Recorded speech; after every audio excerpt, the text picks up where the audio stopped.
Cruise tourism has been holding steady. The last year there was a 1.4% increase compared with the 3% decrease in the previous year. As you know, the cruise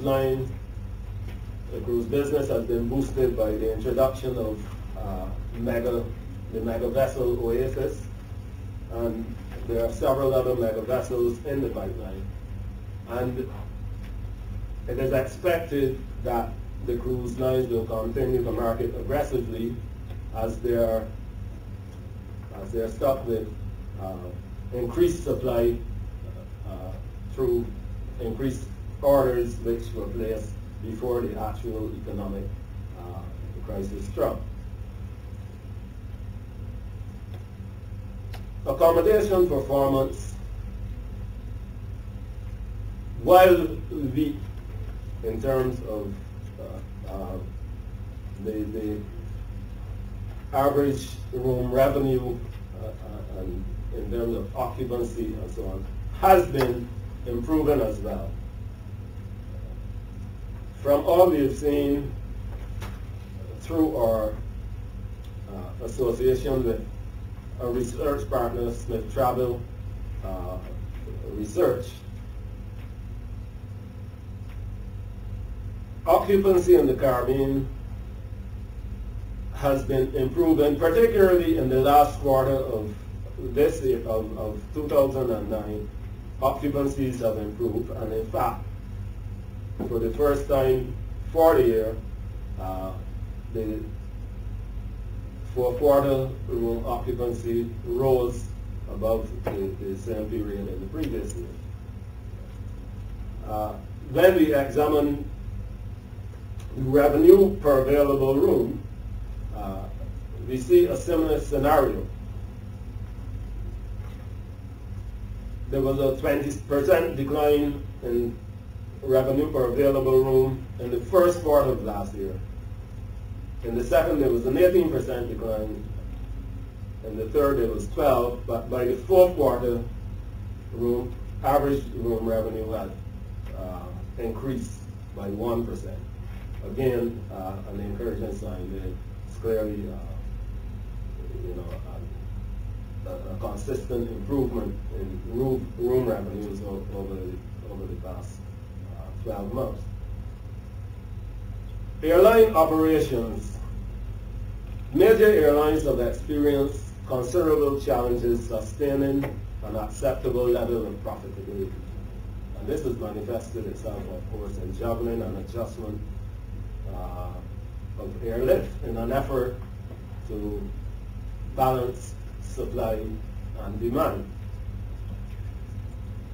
The coming of the low-cost carrier JetBlue is also adding much welcome seating capacity. What are the implications of all this for visitor spending? As you know, throughout an economic crisis, individuals, consumers are likely to be more prudent.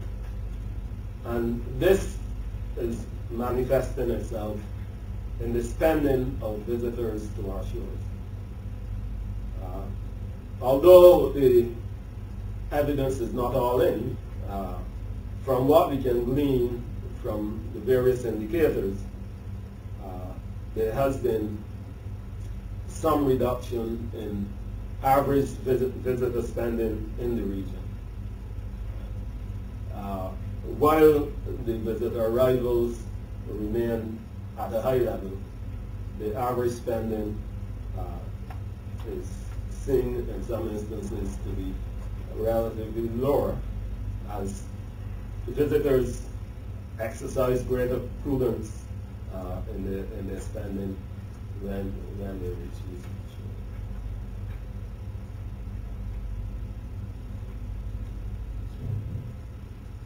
The air passenger duty.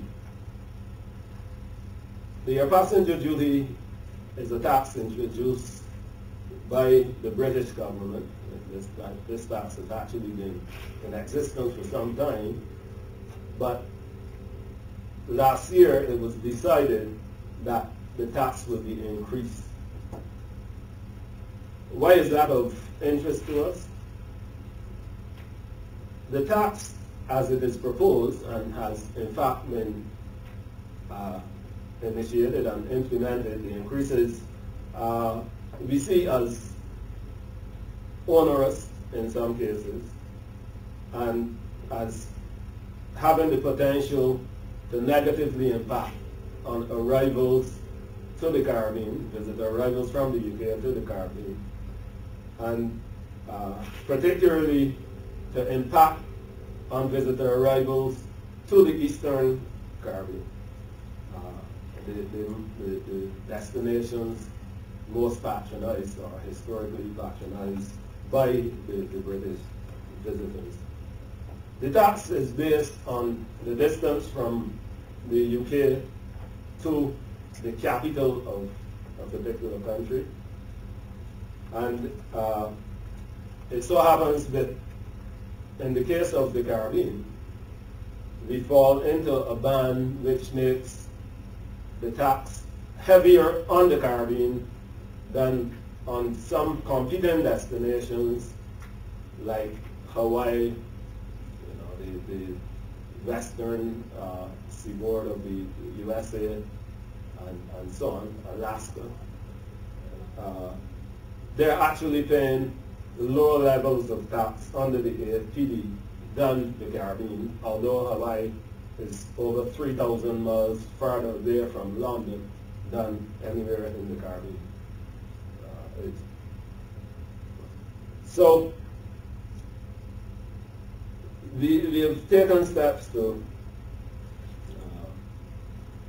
do what we can to ensure that tax, that situation is addressed. Because from our research, what we have seen is that the demand for air travel out of the UK is quite elastic. We've done some research which has shown that when the fare rises above £500, that interest in travel quickly diminishes.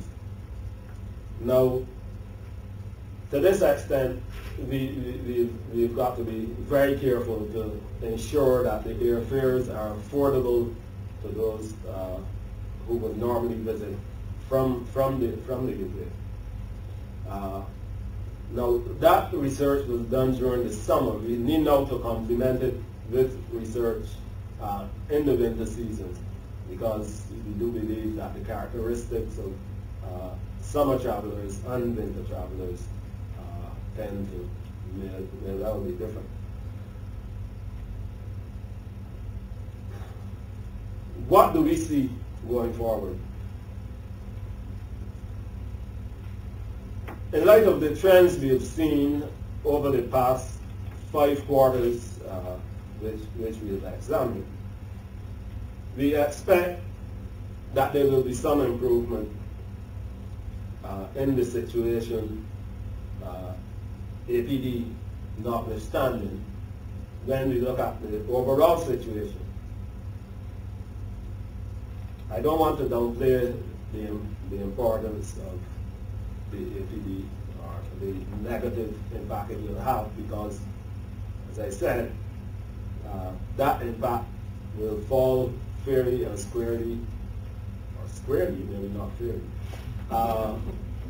on the Eastern Caribbean.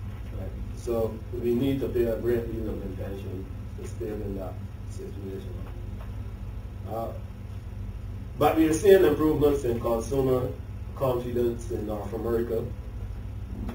And next year, we are expecting a major sporting event in the ICC 2020 competition, which will be hosted this year actually, in April this year, May this year. And that is expected to attract some additional business, which will tend at this time as a short-term measure to countervail some of the negative impacts which we are seeing due both to the economic depression and the epidemic. Conservatively, we would therefore expect, as far as visitor arrivals are concerned, maybe a 2 to 3% improvement during this coming year.